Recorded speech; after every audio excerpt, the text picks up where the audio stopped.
They say the lantern guides the lost, but here it... The thermometer in my hand read 101.3 degrees, and I watched Mr. Patterson's chest rise and fall in shallow, rapid breaths. His papery skin felt like touching warm parchment, and the wheeze in his lungs had been getting worse for 3 hours. I stood in the medication room of Riverside Senior Care, counting pills I knew wouldn't last another month, when the emergency broadcast cut through the building's intercom system. The voice wasn't the usual automated warning test. This one trembled. Seek shelter immediately. Lock all doors. Do not approach individuals displaying aggressive behavior or signs of infection. This is not a drill. The bottle of blood pressure medication slipped from my fingers, scattering little white tablets across the tile floor like dice.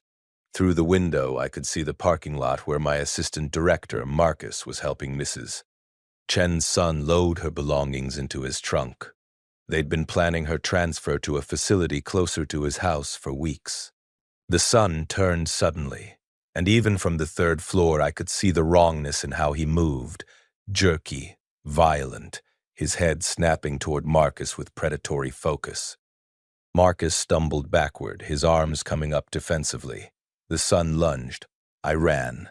My sneakers squeaked against the polished floors as I burst through the recreation room where 15 residents sat watching their afternoon game show. Norma looked up from her knitting, her clouded eyes finding mine with the sharpness that dementia couldn't quite erase. "Something's wrong," she said. "Not a question. Everyone stays inside. Right now." I kept my voice level, authoritative. Panic spreads faster than fire in a building full of people whose hearts can't handle the strain. "Gerald, I need you to help me lock the main entrance." Gerald was 86, a retired contractor with hands that still knew how to work despite the arthritis. He stood without argument, his Marine Corps training from 6 decades ago straightening his spine. Through the windows lining the east wall, I could see 3 more figures stumbling across the lawn. Their movements held that same mechanical wrongness, all force, no fluidity. One wore a postal uniform, the blue fabric dark with something that wasn't sweat. The main entrance sat at the front of the 1st floor, a double-door system designed for wheelchair accessibility. Marcus had propped the outer door open with a brick that morning because the August heat made the building stifling. I kicked the brick aside and pulled the door shut, my fingers shaking as I twisted the deadbolt. The glass was reinforced, thick enough to handle a battering ram according to the safety specifications. I hoped it would hold against whatever was coming. Marcus appeared in the inner doorway, blood streaming from a gash on his forearm. His face had gone the color of old newspaper. "He bit me," Marcus said, his voice climbing toward hysteria. "Chris bit me. I've known him for 2 years, and his teeth. Bathroom, now." I grabbed his uninjured arm and steered him toward the staff restroom. "How long ago?" 2 minutes, maybe 3. The emergency broadcast had mentioned infection, bites, aggressive behavior. My brain tried to categorize this, to fit it into some framework that made sense. Rabies didn't work this fast. Nothing worked this fast. I shoved Marcus into the bathroom and locked the door from the outside. His fists immediately started pounding against the wood. "You can't lock me in here. What are you doing?" My voice came out steadier than I felt. "If you're fine in 10 minutes, I'll let you out. If you're not..." I didn't finish the sentence. Didn't need to. Gerald had moved to the windows, peering through the vertical blinds with the careful assessment of someone who'd seen combat. "We've got maybe a dozen of them on the grounds now. They're not coordinated, but they're persistent. Saw one trying to get through the fence by the garden." The building held 45 residents across 3 floors, 8 staff members on the day shift, including me and Marcus. No, 7 staff members now, if Marcus turned into whatever those things outside were becoming. We had a kitchen stocked for weekly deliveries, a backup generator that covered essential systems, and enough medication to last maybe 6 weeks if everyone stayed exactly on schedule. We had 73-year-old Dorothy, who needed oxygen 24 hours a day. We had Roger, whose insulin pump required refrigeration. We had James, whose dementia meant he tried to leave the building 6 times a day looking for a wife who died in 1987. Evacuation wasn't an option. These people couldn't run. Most couldn't even walk without assistance. The phone on the reception desk started ringing, all 5 lines lighting up simultaneously. I picked up the main line.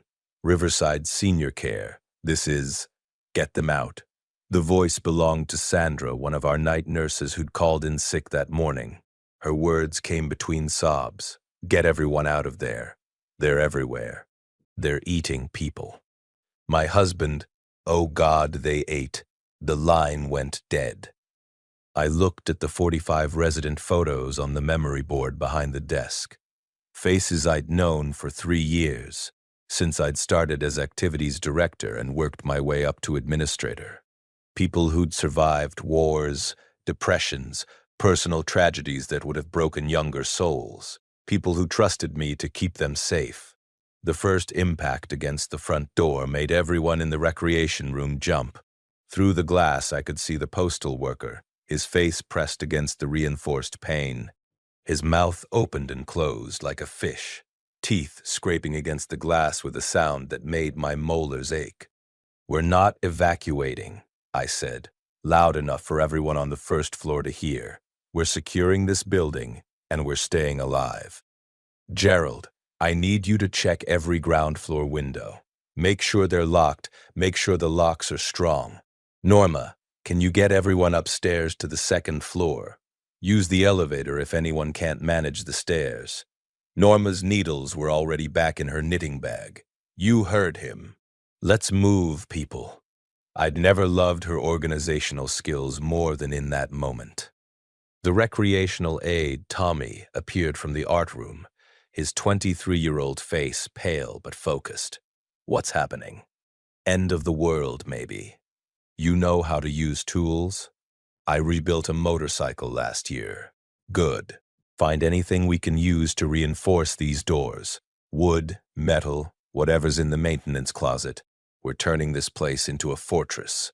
More impacts against the front door. The glass shuddered, but held. The postal worker had been joined by 2 others. A teenager in a fast food uniform and an older woman whose nurse's scrub suggested she'd been at the hospital down the road.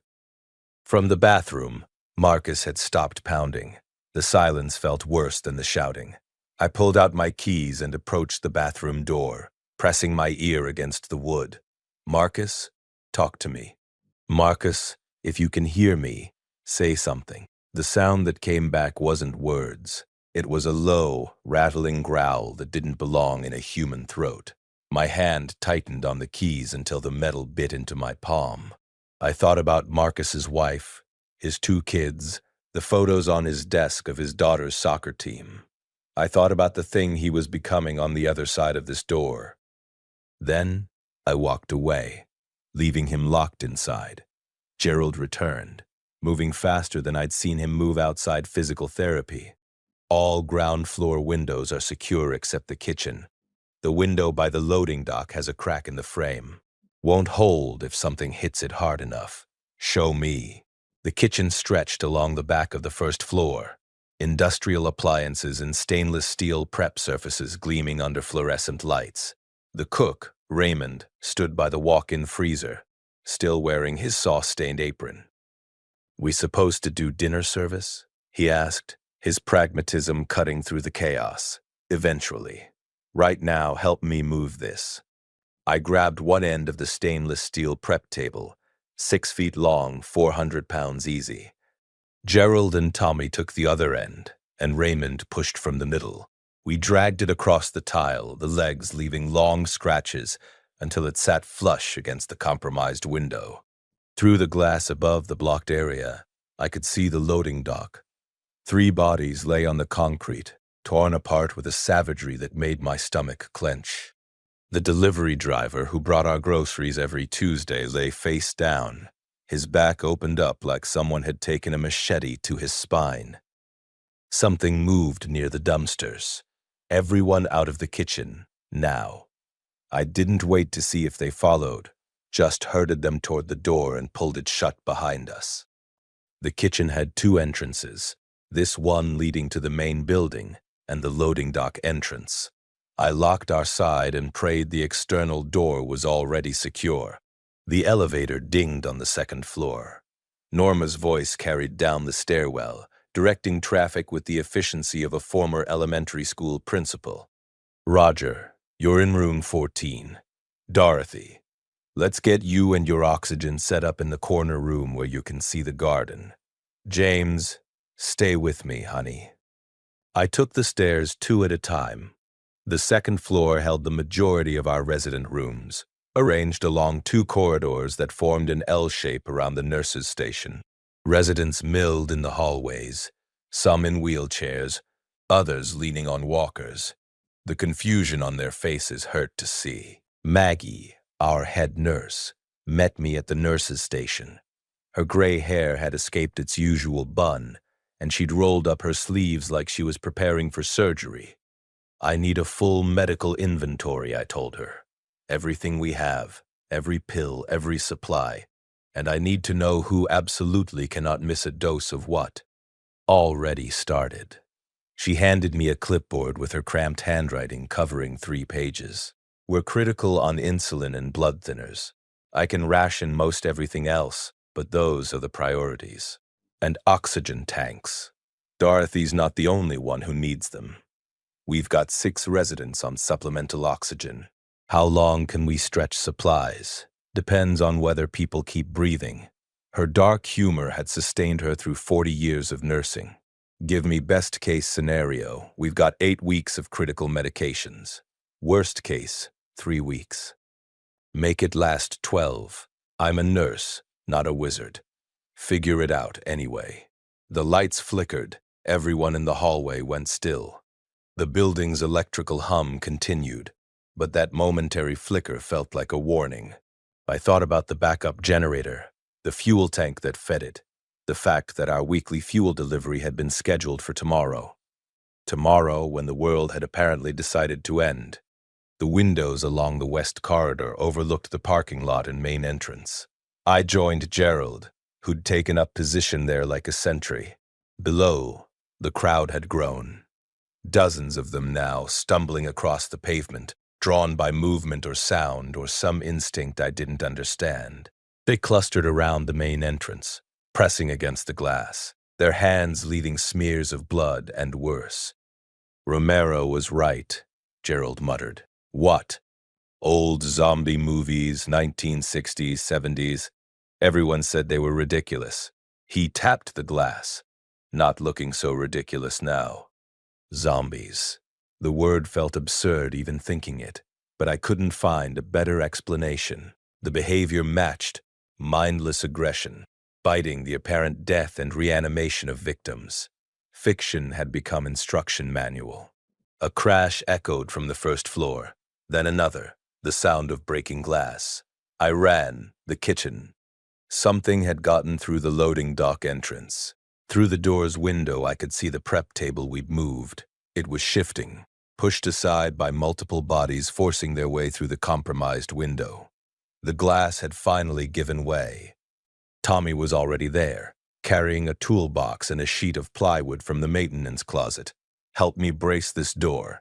We shoved a supply shelf against the kitchen door, adding chairs, boxes, anything within reach. The door shuddered as something heavy hit it from the other side. Once, twice. The frame creaked but held. That won't last forever, Tommy said. Doesn't have to. Just has to last long enough. I tried to believe my own words. The staff bathroom door exploded outward in a shower of splinters. Marcus, what had been Marcus, lurched into the hallway. His eyes had gone milky white, and the blood from his arm wound now covered most of his torso. The growl that came from his throat made my primitive hindbrain scream warnings about predators. He moved toward us with that same jerky, relentless motion I'd seen in the others. Gerald stepped between us, holding a fire extinguisher. "Sorry, son," he said quietly, and swung. The impact dropped Marcus like a puppet with cut strings. He stayed down for maybe 3 seconds, then started trying to get up again. Gerald hit him twice more, and this time Marcus stopped moving. The silence afterward felt thick enough to choke on. "Someone get a sheet," Gerald said. His hands shook on the fire extinguisher, but his voice stayed steady. "He deserves better than lying there like that." Raymond brought a tablecloth from the dining room. We covered Marcus's body, and I said a few words about him being a good man, a dedicated administrator, someone who cared about his work. The words felt inadequate and enormous all at once. Then we went back to securing the building, because 44 people upstairs still needed us alive. By nightfall, we'd reinforced every ground floor access point we could reach. The kitchen door had stopped shuddering around 8 p.m., though I didn't know if that meant the things inside had given up or were just waiting. We'd moved everyone to the second and third floors, consolidating resources and people into defensible spaces. The first floor was lost, at least temporarily. I sat in my office on the third floor, the door open so I could hear the hallways.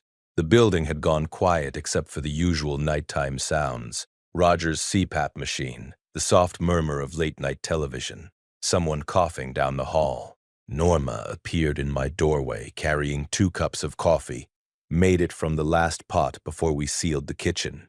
Figured you could use it. I took the cup, and the warmth felt like the first good thing that had happened all day. "Thank you." She settled into the chair across from my desk, the one where families usually sat during care plan meetings. "You did well today. Marcus is dead. There are those things in our kitchen. Half the people here don't understand what's happening. And yet, we're alive. All of us except Marcus, and he was already gone." She sipped her coffee, studying me over the rim. "I lived through the Cuban Missile Crisis, you know. Sat in my classroom wondering if the bombs would drop before recess. This feels similar, that edge-of-the-world feeling. But we didn't die then, and we're not dying tonight. What about tomorrow? Tomorrow has always been uncertain. We're just more aware of it now." She stood, joints creaking. "Get some sleep. We'll need you sharp." After she left, I pulled out my phone. No signal. I tried calling my sister in Portland anyway, but the call wouldn't connect. I wondered if she was alive, if she'd gotten somewhere safe, if safe places even existed anymore. The window showed darkness broken by fires burning in the distance.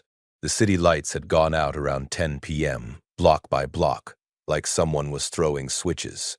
The backup generator was keeping our essential systems running, but I didn't know how long the fuel would last. I thought about Marcus's wife, whether she knew yet, whether she was still alive to know. Then I locked my office door, curled up on the sofa I kept for overnight emergencies, and tried to convince my brain that sleep was possible. Day 2 started with screaming. I bolted awake, disoriented, my neck stiff from the sofa. The screaming came from somewhere on the second floor, high-pitched, terrified, familiar. James, the dementia patient who liked to wander. I took the stairs 3 at a time, my heart somewhere in my throat. A crowd had gathered outside room 207, and through the gap in their bodies, I could see James standing by the window. He'd opened it, somehow managed the lock despite his usual confusion, and was trying to climb out. "My wife is out there," he shouted at Maggie, who was attempting to pull him back. "Eleanor is waiting for me. Eleanor passed away, James. Remember? We talked about this." Maggie's voice held professional calm, but her eyes found mine with clear panic. "Come away from the window." Below the window, at least 20 of those things had gathered. They'd heard James's shouting and clustered there like carrion birds, their faces turned upward, mouths opening and closing. I pushed through the crowd and took James's other arm. Together, Maggie and I pulled him away from the window. He fought us with surprising strength, his grief and confusion giving him energy his frail body shouldn't possess. "She's waiting. I have to go, Eleanor." "She's not out there," I said firmly, meeting his wild eyes. "But we're here. We're keeping you safe."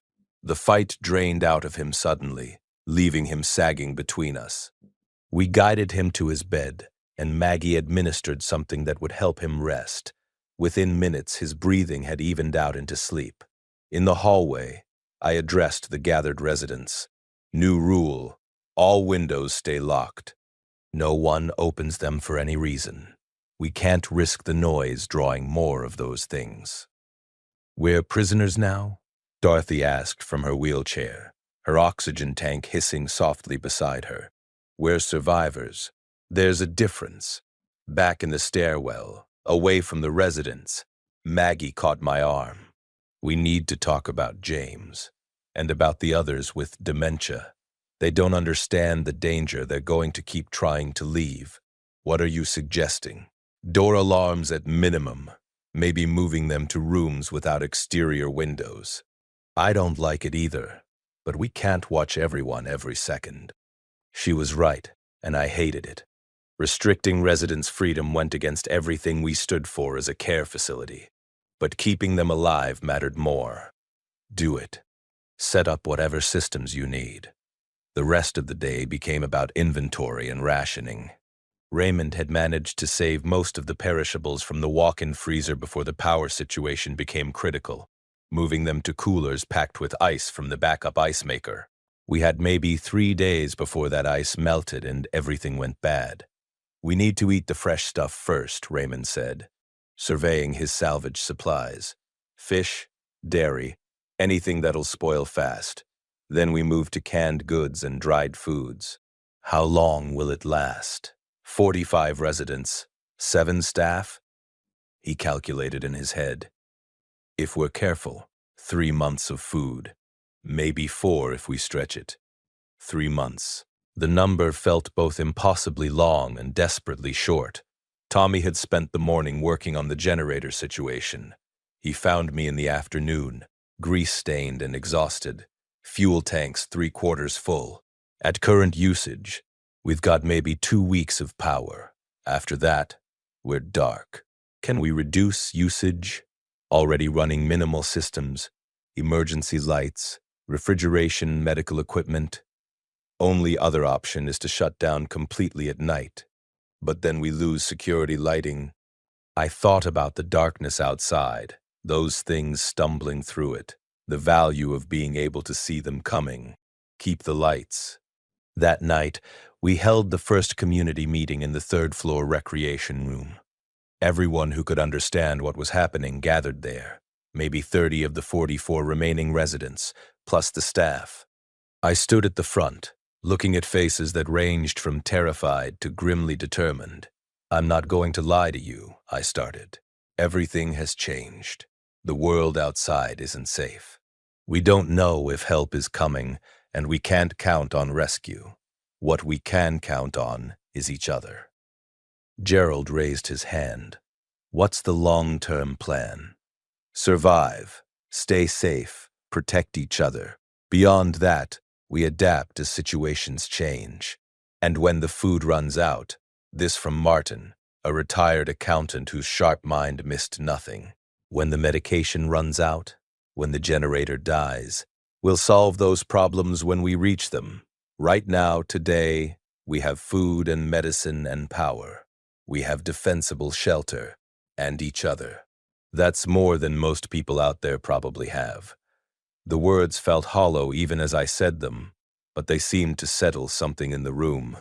People needed to believe survival was possible.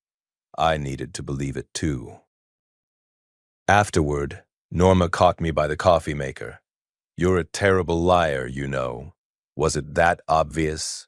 To me? Yes. To them?" She gestured at the dispersing crowd. They heard what they needed to hear. Sometimes leadership is just confident ignorance. That's not exactly comforting. It's not meant to be. It's meant to be true. She patted my arm. "But you're doing fine. Keep doing it." Week 1 became about establishing routines. Humans need structure, especially in chaos. We set meal times, medication schedules, watch rotations at the windows. Gerald organized a security team. Himself, Tommy, Martin, and 3 other residents who were mobile and willing. They patrolled the second and third floors in shifts, watching for breaches and keeping track of the things outside. The horde around the building had grown to maybe 50 individuals. They didn't disperse, didn't wander off. They just stayed, circling the building like sharks, occasionally pressing against the doors and windows, but mostly just waiting. Their persistence unnerved me more than their aggression would have. Maggie instituted a medical rationing system that would have made a battlefield medic proud. She cut pills in half, stretched dosages, found substitutes where possible. Roger's insulin situation became critical on day 5 when his pump started malfunctioning. Tommy managed to fix it using parts from a broken glucose monitor, but the close call reminded us how fragile our situation was. Dorothy's oxygen supply presented another problem. We had 12 tanks total, and at her current usage rate, they'd last maybe 6 weeks. Maggie started training her to use breathing exercises that would reduce her dependency, buying us precious time.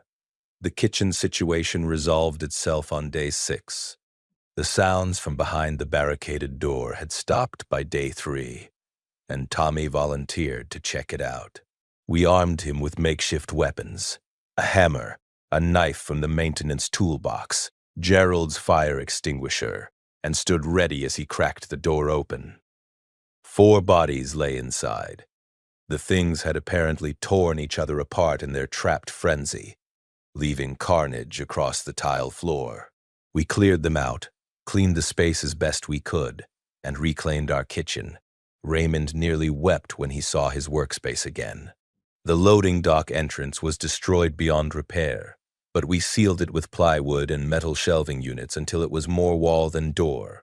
The kitchen became functional again, which meant hot meals, which meant morale improved.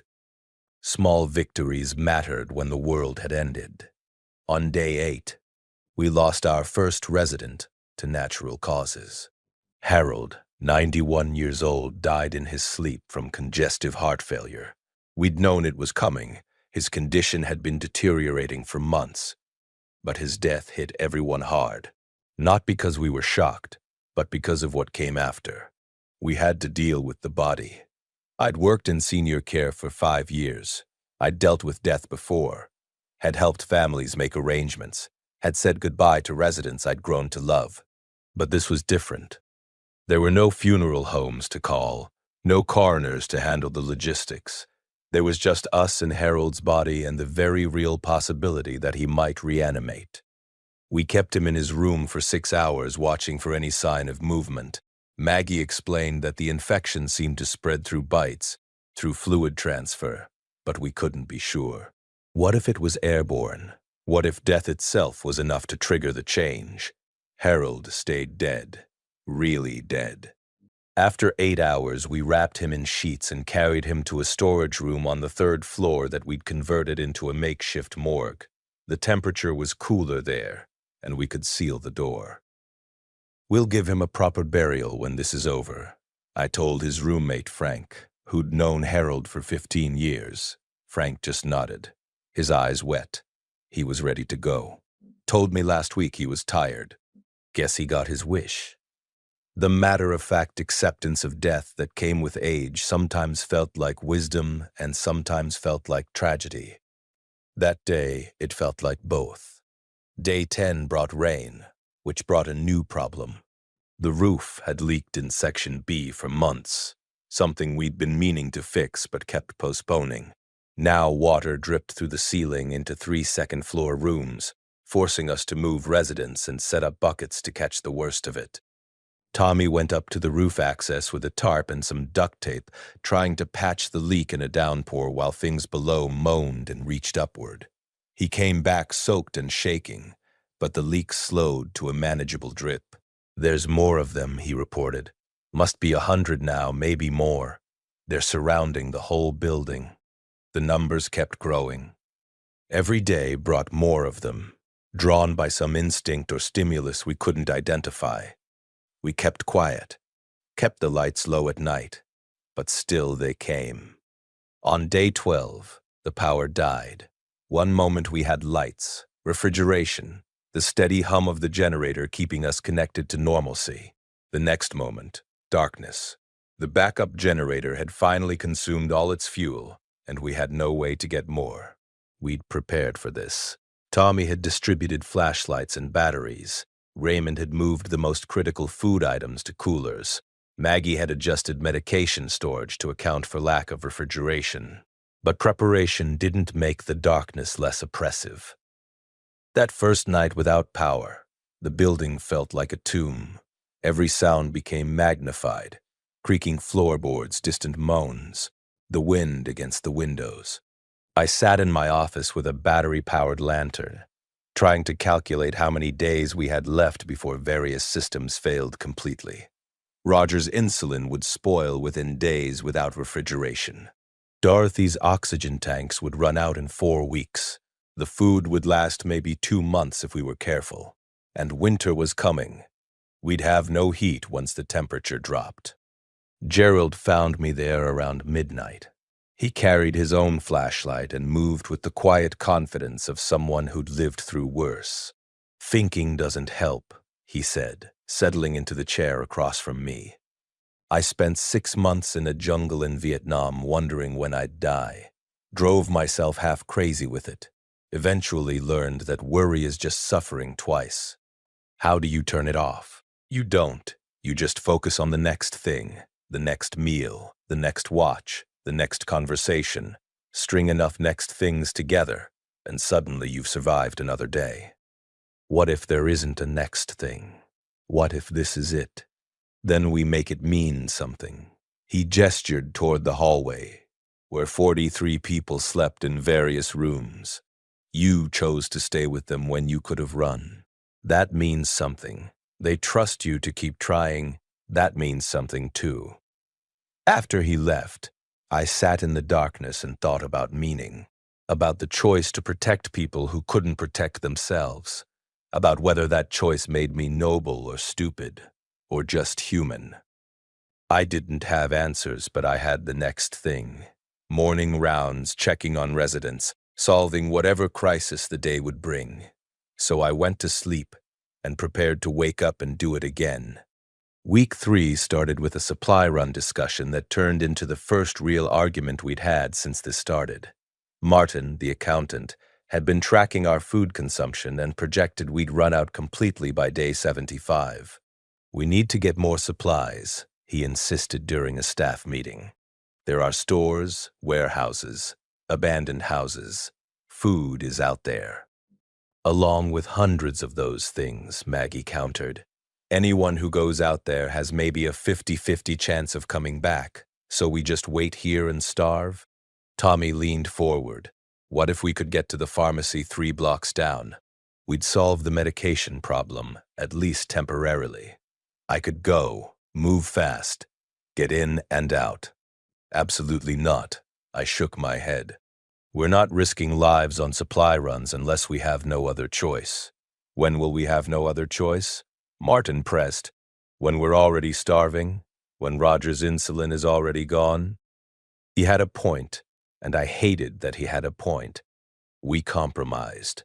We'd start planning for a supply run, mapping routes, identifying targets, preparing equipment, but we wouldn't execute until our situation became truly critical. It felt like delayed decision-making, but it was the best I could do. Roger's insulin situation forced our hand on day 23. His blood sugar had been climbing despite Maggie's careful rationing, and we were down to our last vial. Without more insulin, he'd be dead within a week. Tommy volunteered. Of course he did. 23 years old, strong, fast, probably still believing he was invincible despite everything we'd seen. We spent 2 days preparing. Gerald trained him on improvised weapons, a baseball bat from the recreation equipment, a knife duct-taped to a broomstick. We studied the route from every window angle, identifying clear paths and danger zones. We packed a backpack with collection lists, water, a first aid kit. On day 25, just before dawn, we opened the third-floor fire escape window for the first time since this started. The metal ladder descended to ground level, exposed and precarious. Tommy would have to climb down, cross 50 yards of open ground to reach the fence line, then navigate 3 blocks to the pharmacy. The return trip would be the same, but carrying supplies. 30 minutes, I told him, gripping his shoulder. If you're not back in 30 minutes, we seal the window. I'll be back in 20, he said, with the confidence of youth.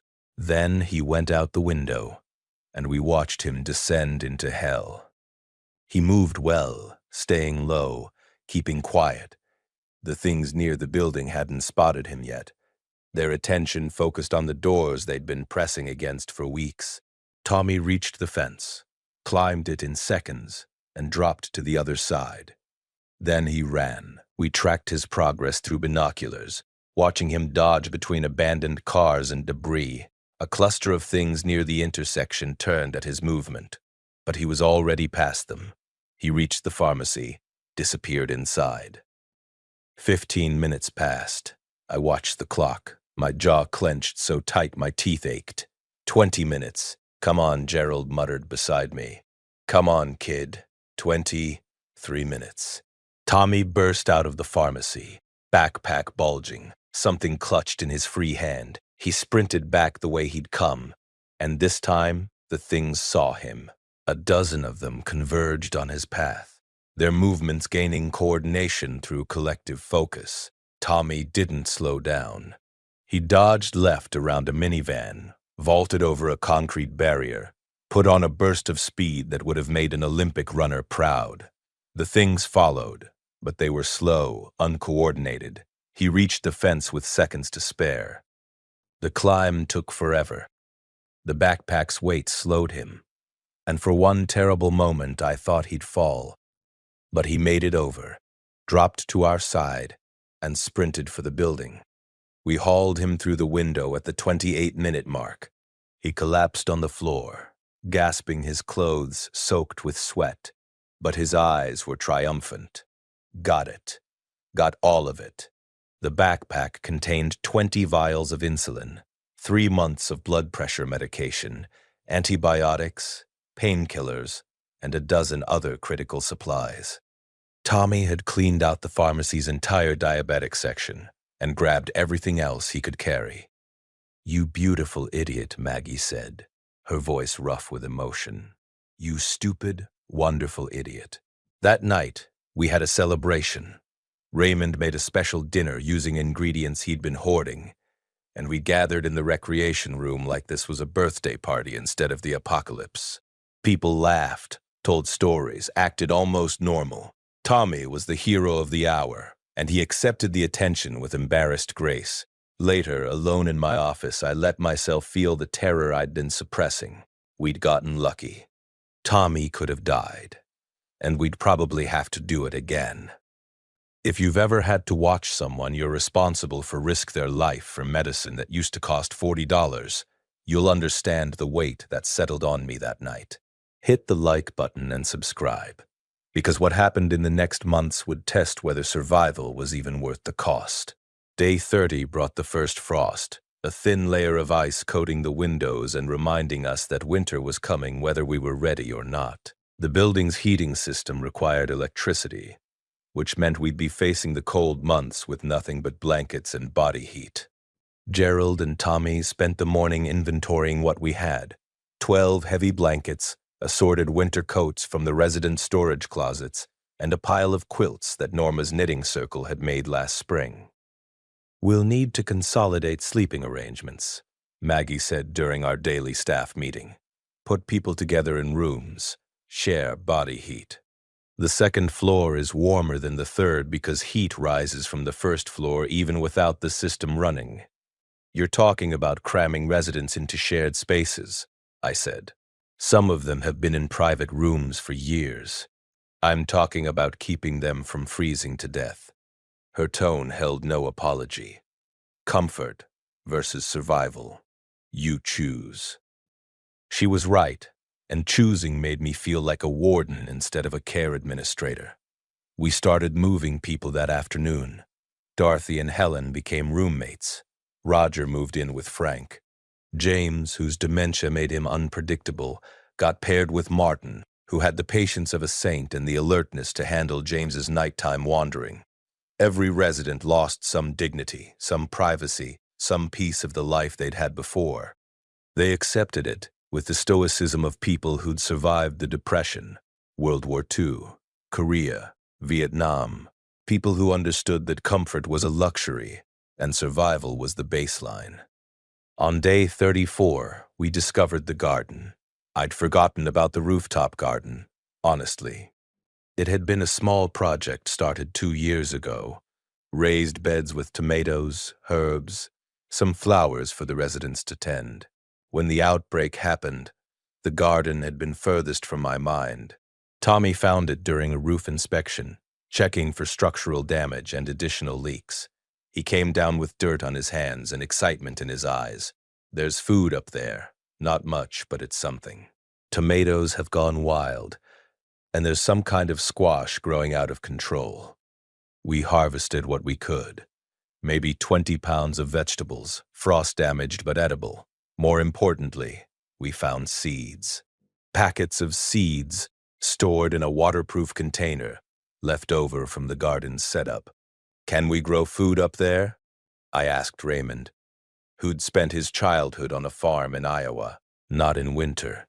But come spring, he turned a seed packet over in his hands, studying it like a holy text.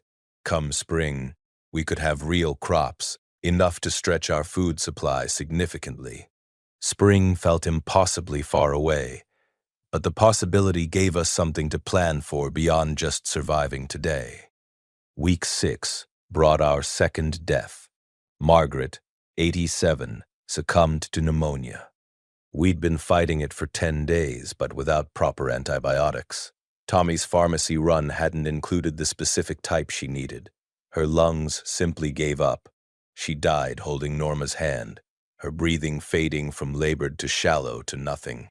We watched for reanimation again, but Margaret stayed peacefully dead. We added her to the storage room beside Harold, wrapped in sheets, waiting for a world where funerals meant something again. 2 down, 40, 2 to go, Martin said later, with the bleak mathematics of an accountant. At this rate, we'll all be dead before summer. At this rate, we're beating the odds, Gerald countered.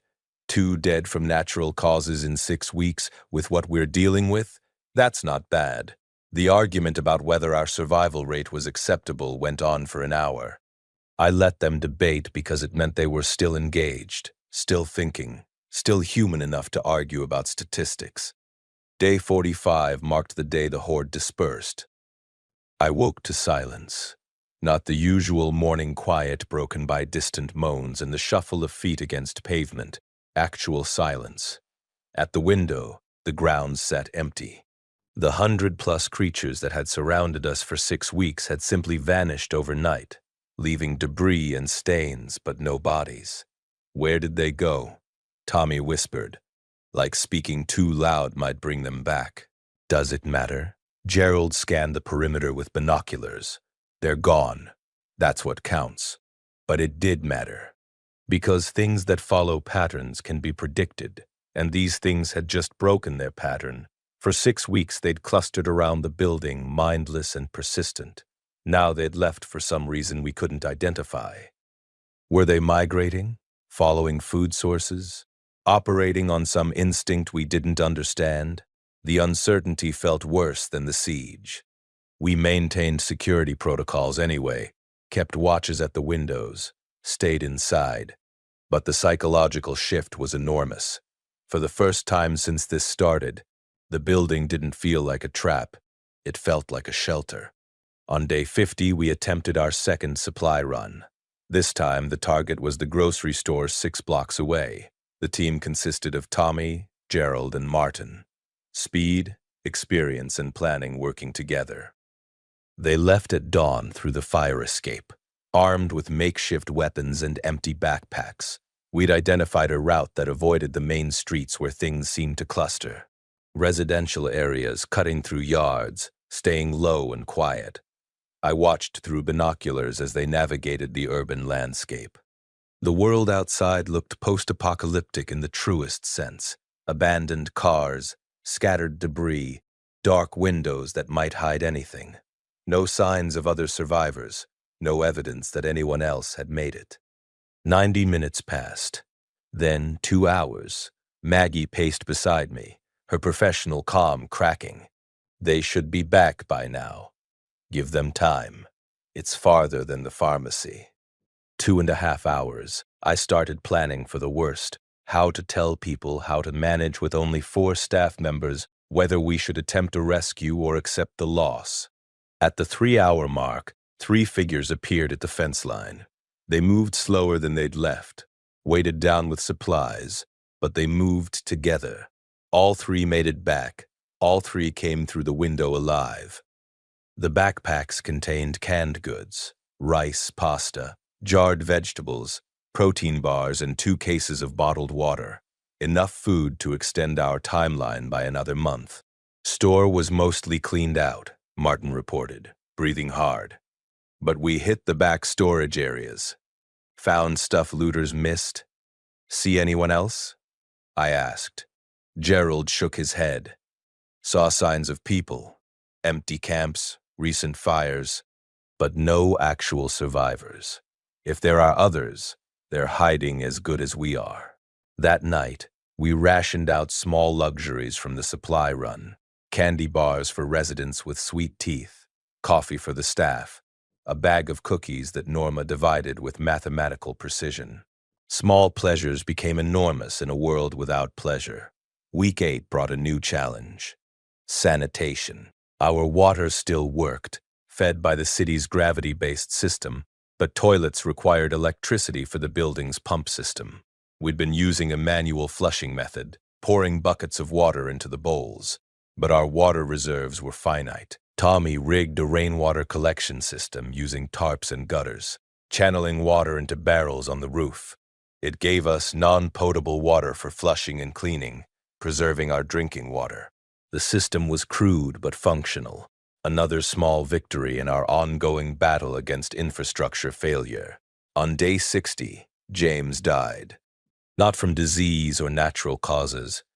He died because his dementia made him forget the world had ended. I found him in the stairwell at 3 a.m., heading for the first floor. The door alarms Maggie had installed had woken me, and I'd come running. James, stop. You can't go down there. I need to check the mail, he said, confused and agitated. Eleanor is expecting a letter. There's no mail, James, remember? We talked about this. But he didn't remember. Couldn't remember. His brain had erased the apocalypse, leaving him trapped in a reality from decades ago where checking mail was normal and his wife was still alive. He pushed past me, surprisingly strong for his frail frame, and made it to the first-floor landing before I caught him. The barricaded kitchen door had deteriorated over the weeks, plywood warped by moisture, shelving units shifted by attempts to breach from outside. When James slammed against it in his confusion, the entire structure gave way. He fell through into darkness. I lunged for him, my fingers brushing his sleeve, but he was already gone. I heard him hit the ground, heard his cry of pain and confusion. Then I heard the other sounds, moaning, shuffling, the things that had gotten in 6 weeks ago trapped in there, dormant or waiting or just existing in the dark. James screamed once. I sealed the door, found new boards, hammered them in place with shaking hands while James's screams turned to wet gurgles. Gerald appeared beside me, helping, neither of us speaking about what we were doing or why. When the sounds from behind the door finally stopped, we stood there in the pre-dawn darkness, breathing hard. Not your fault, Gerald said. I should have been faster, should have caught him. Dementia killed him, the world killed him. You tried to save him. Gerald's hand gripped my shoulder. Sometimes trying is all we can do. We told people James died in his sleep. Let them believe it was peaceful. Only Gerald, Maggie, and I knew the truth, and we carried it silently. 41 residents left. Day 70 brought snow, heavy and relentless. It piled against the windows, covered the grounds in white that would have been beautiful if it didn't represent another survival threat. Snow meant moisture, meant potential leaks. It meant cold that our blankets might not defeat.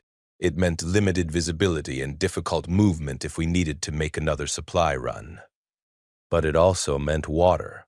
We collected snow in every container we had, melting it on makeshift fires we built in the fire escape's metal landing.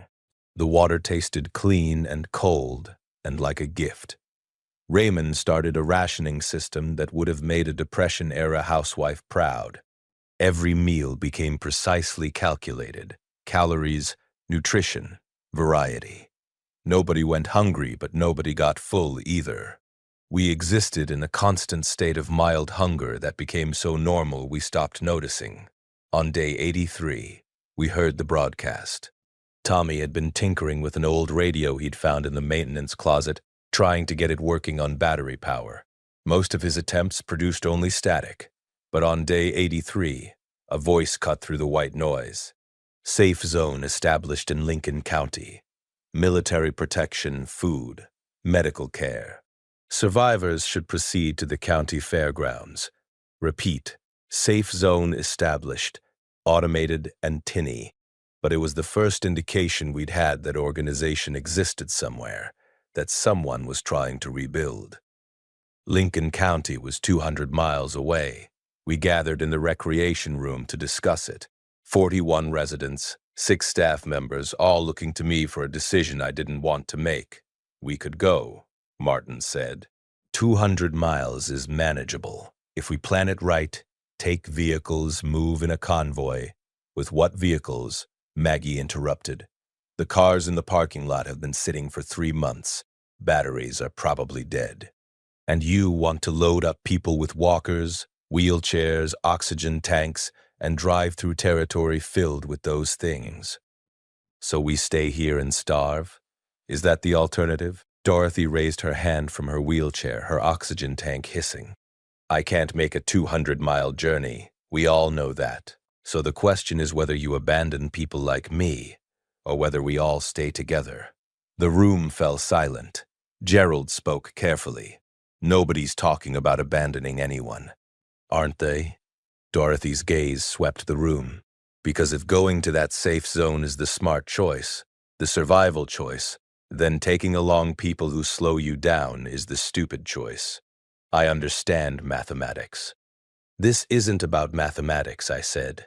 This is about who we are. We're not the kind of people who leave the vulnerable behind.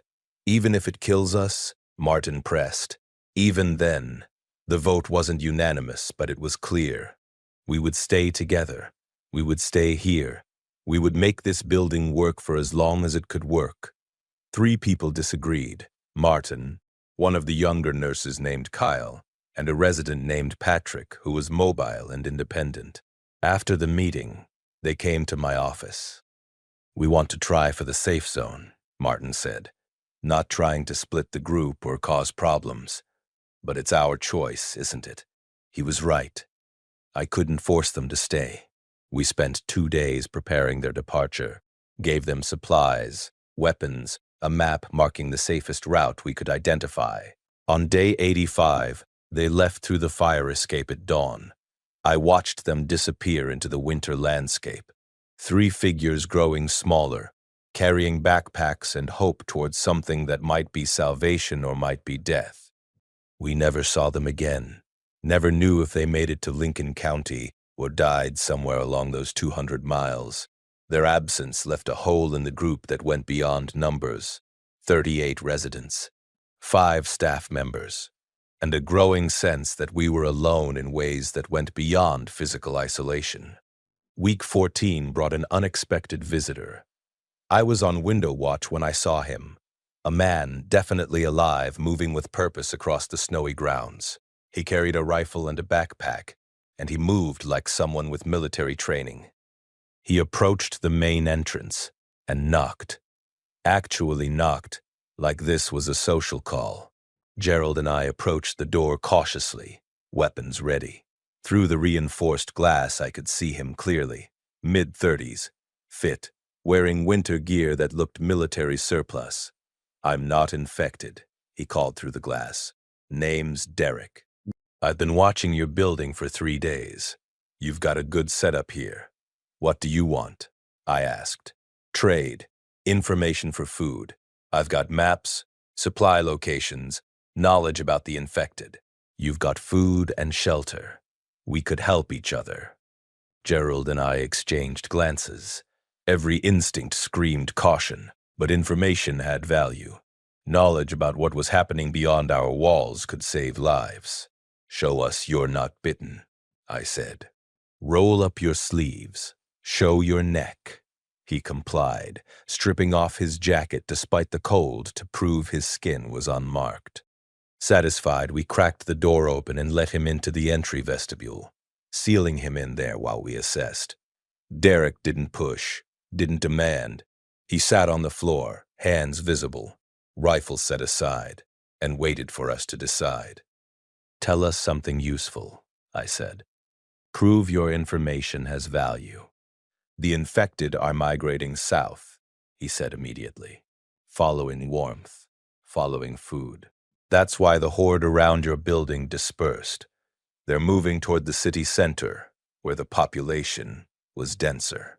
You've got maybe 6 weeks before they start migrating back north for spring. That's your window for supply runs, for fortifying, for whatever you need to do." "How do you know this?" "Because I've been tracking them for 2 months, studying patterns, movement, behavior. I'm a researcher, was a researcher. Epidemiology. Now I'm just trying to survive like everyone else." We let him in, fed him a small meal while he shared information about supply caches, about water treatment, about how the infection spread and what we could do to avoid it. His knowledge was practical and specific, clearly earned through experience. He stayed for 3 days, teaching us things that would extend our survival. He showed Tommy how to rig better water filtration. He taught Gerald improved fortification techniques. He shared medication knowledge with Maggie that helped her stretch our supplies further. On the 3rd day, he prepared to leave. "You could stay," I offered. "We could use someone with your skills." Derek shook his head. "I appreciate it, but I'm not built for staying in one place. I'm searching for something. Someone. My brother was in the city when this started. I need to know if he made it. The city's dead. You know that. I need to know for certain." He shouldered his pack. "But I'll be back through in spring. Assuming I survive. I'll bring more information. More supplies. We'll trade again." We opened the door and let him back into the winter. I watched him walk away and disappear into the gray landscape, another person choosing hope over certainty. Day 100 brought a milestone. We'd survived 3 months. It didn't feel like victory, more like stubborn persistence, but Norma insisted on marking it somehow. She organized a celebration, using ingredients Raymond had been hoarding: cake made from flour, canned milk, and creativity. Decorations created from scavenged paper. Music from Tommy's battery-powered radio, tuned to static that almost sounded like rhythm if you imagined hard enough. For one evening, we pretended the world hadn't ended. Residents danced, slow, careful movements accommodating walkers and stiff joints. People laughed. Someone told jokes that had been old before the apocalypse and were somehow perfect now. I stood in the corner, watching, feeling the weight of every decision that had brought us here. Norma appeared beside me, her knitting needles clicking. She was always knitting, creating blankets and scarves and small comforts from whatever yarn she could salvage. "You're allowed to enjoy this, you know," she said. 38 people left. We started with 45. 7 people dead out of 45. In 3 months of apocalypse when the whole world fell apart. She set down her needles.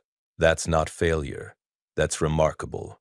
It doesn't feel remarkable. It feels like I'm waiting for the next person to die. Then stop waiting and start living. She gestured at the room. They trust you. They're alive because of you. Honor that by being present. So I joined the celebration. Danced with Dorothy in her wheelchair, making slow circles around the recreation room. Ate cake that tasted better than it had any right to. Let myself feel something other than fear and responsibility. For one night, we were alive. That was enough. Week 17 brought the thaw, snow melting into slush and revealing the world we'd been insulated from. The grounds looked worse than I'd imagined. Debris, damage, dark stains that could have been blood or worse.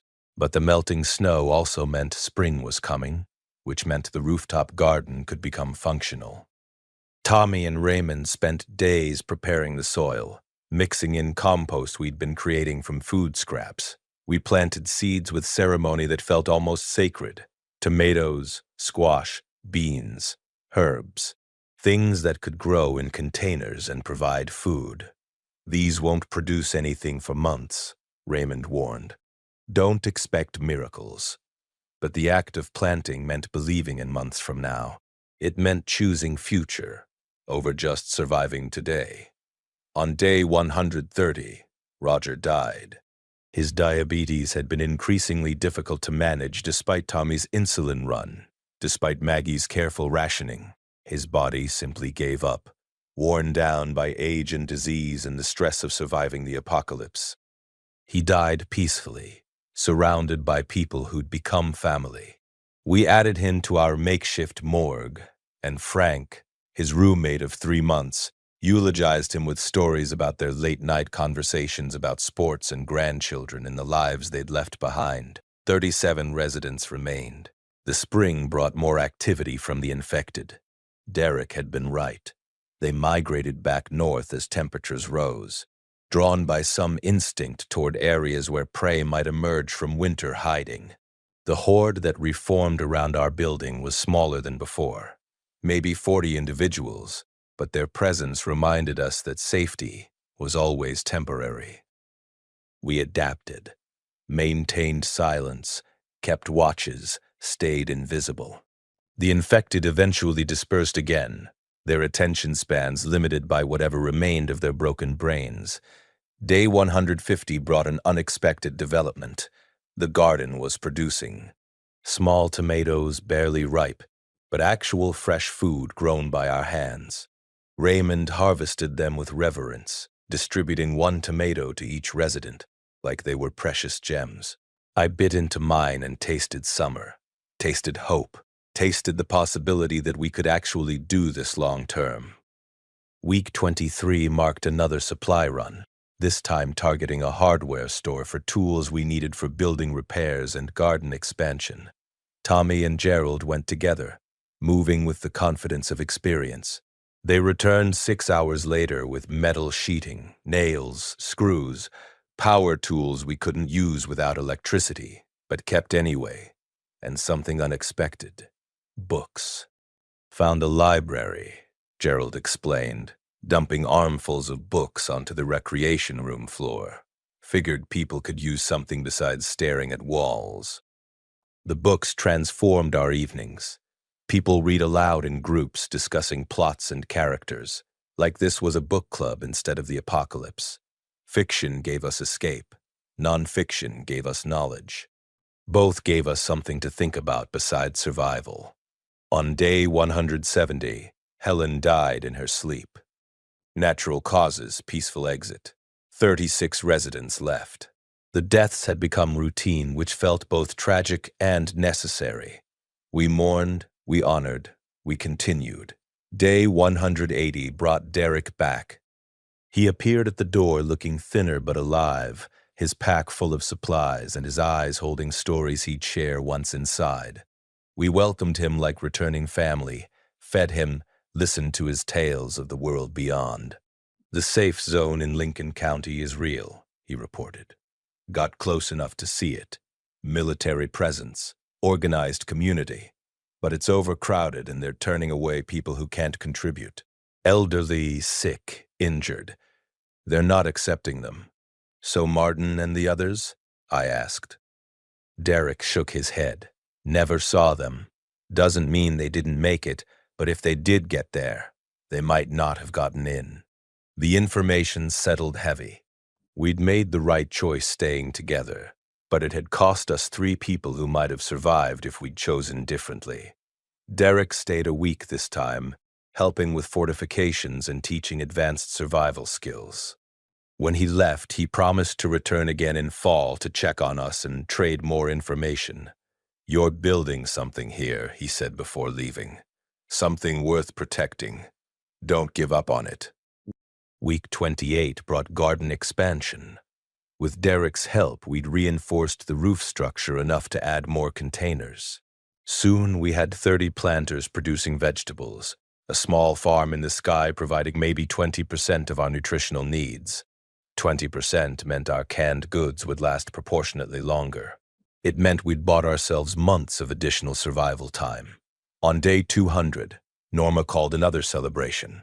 6 months of survival, 36 residents still alive, all 5 remaining staff members healthy. We'd lost 9 people, 7 residents and 2 staff, but we'd survived. The celebration was quieter than the one at 3 months, more thoughtful. People shared memories of those we'd lost, talked about the world before, made plans for the future that felt almost possible. Gerald stood and raised a cup of water like it was champagne, to 6 more months, and 6 after that. And however many we can steal from this damned apocalypse, to 6 more months, we echoed. I looked around the room at faces weathered by time and hardship, at people who'd survived wars and depressions and personal tragedies. And now this. People who woke up every day and chose to keep living despite everything. Norma caught my eye from across the room and nodded. That small gesture of approval felt like everything. Later, alone in my office, I tallied the numbers one more time. 200 days survived, 36 residents, 5 staff, food for maybe 6 more months with garden supplementation, medication stretched to its absolute limit, infrastructure holding together through engineering miracles and prayers we didn't voice. The math didn't guarantee anything, but it suggested possibility.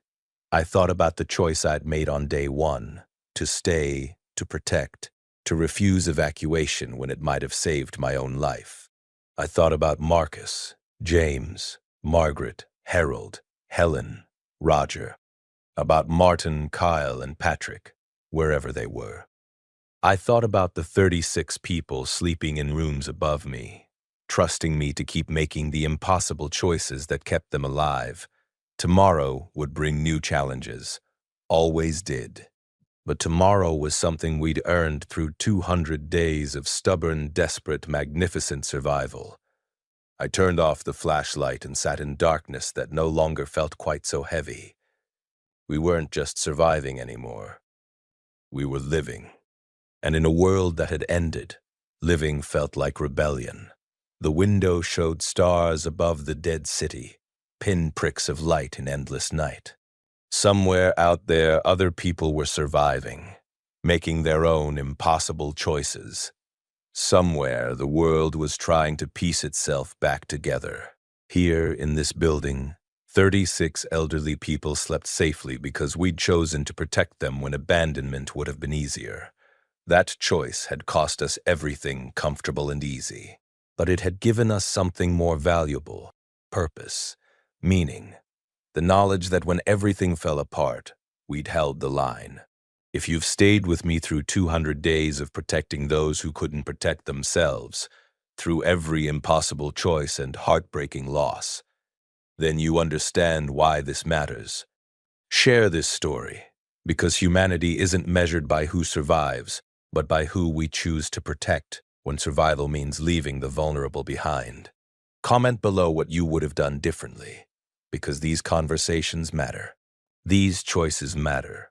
Day 201 would start with sunrise, with garden watering, with medication rounds and meal prep and all the ordinary routines that kept us human.